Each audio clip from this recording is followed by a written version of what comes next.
আজকে আমি বিট ভাজা বানাবো। বিট ভাজাতে যে বিট লাগবে এই দুটো বিট আমি নিয়েছি। এই দুটো বিটকে আমি গ্রেটারে ভালো করে গ্রেট করে নেব। তারপরে আমি বিট ভাজাটা আপনাদেরকে দেখাচ্ছি। দুটো যে বিট দেখিয়েছিলাম সেই দুটো বিটকে কুড়িয়ে নিয়েছি।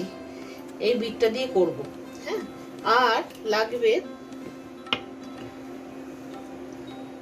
হাফের থেকে একটু কম নারকেল কোড়া।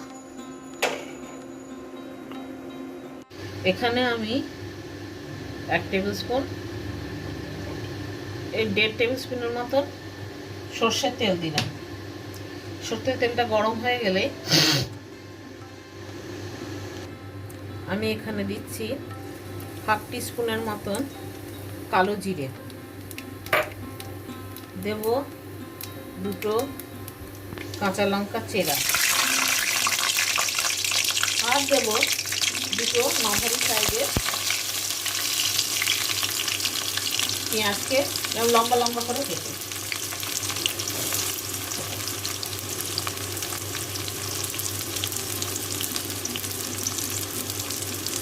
এটাকে হালকা লাল লাল করে আগে ভেজে নেব।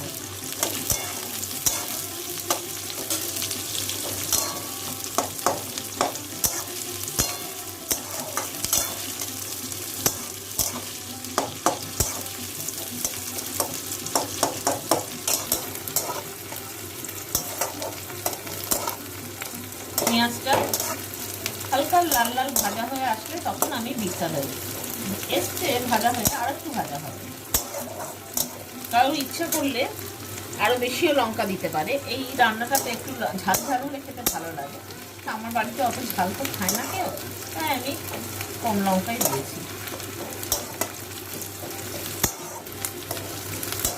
দেখুন পেঁয়াজটা ভাজা ভাজা হয়ে এসছে। এবার আমি এতে বিটটা দিয়ে দেবো।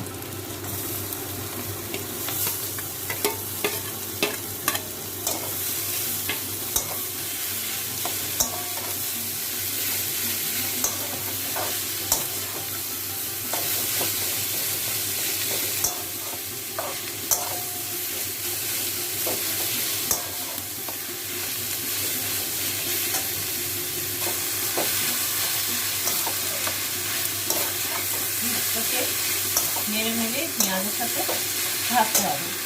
এই সময় এতে দিতে হবে স্বাদ মতো নুন, আর দিতে হবে অল্প 1/4 টিস্পুনের মতো হলুদ। এটাতে একটু নুনটা কম দিলে ভালো হয়, কারণ বিটটা ভাজা ভাজা হয়ে গেলে কমে যাবে। এটা একটু মিষ্টি মিষ্টি খেতেই ভালো লাগে।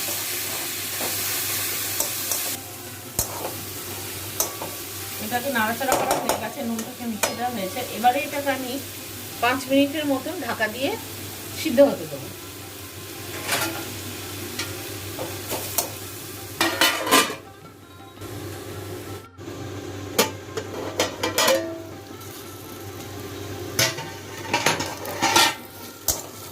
তেল ছেড়ে ছেড়ে আসছে, মানে একটু ভাজা ভাজা হয়ে এসছে।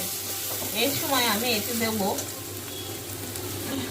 আমি কিছুটা চীনাবাদামকে ড্রাই রোস্ট করে রেখেছিলাম, সেটাকে এর মধ্যে ড্রাই রোস্ট করে গুঁড়ো করে রেখেছিলাম, সেটাকে এর মধ্যে দিয়ে দেবো।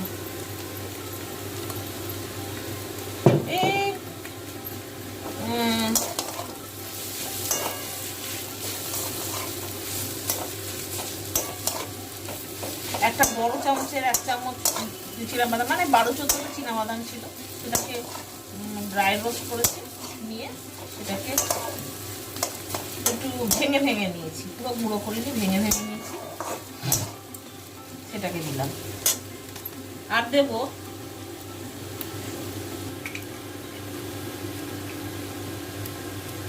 ওয়ান-4 টিস্পুন চিনি।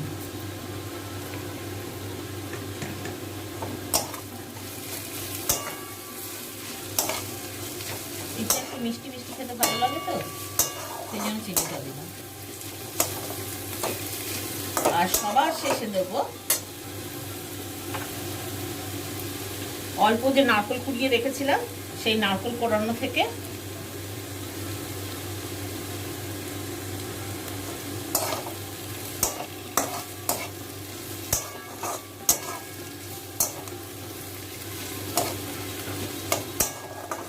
সেটাও দেব, অল্পই, বেশি না।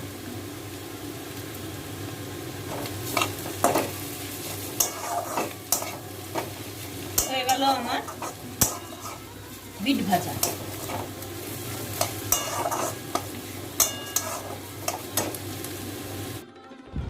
রেসিপিটা কেমন লাগলো সেটা অবশ্যই কমেন্ট করে জানাবেন। যদি ভালো লাগে তবে প্লিজ একটা লাইক করে দেবেন। নতুন বন্ধু যারা এই ভিডিওটা দেখছেন তাদের যদি এই রেসিপিটা ভালো লাগে তাহলে এরকম আরও অনেক সহজ রেসিপি পাওয়ার জন্য আমার এই চ্যানেলটা সাবস্ক্রাইব করে দেবেন। যারাই সাবস্ক্রাইব করলেন সাথে সাথে তারা বেল আইকনটা প্রেস করতে ভুলবেন না। বেল আইকন প্রেস করা থাকলে নেক্সট ভিডিও আপলোড করলেই আপনার কাছে সঙ্গে সঙ্গে নোটিফিকেশান চলে যাবে, আর আপনি কোনো রেসিপি মিসও করবেন না। আজ তাহলে আসি, ভালো থাকবেন। আবার আসবো নতুন কোনো রেসিপি নিয়ে।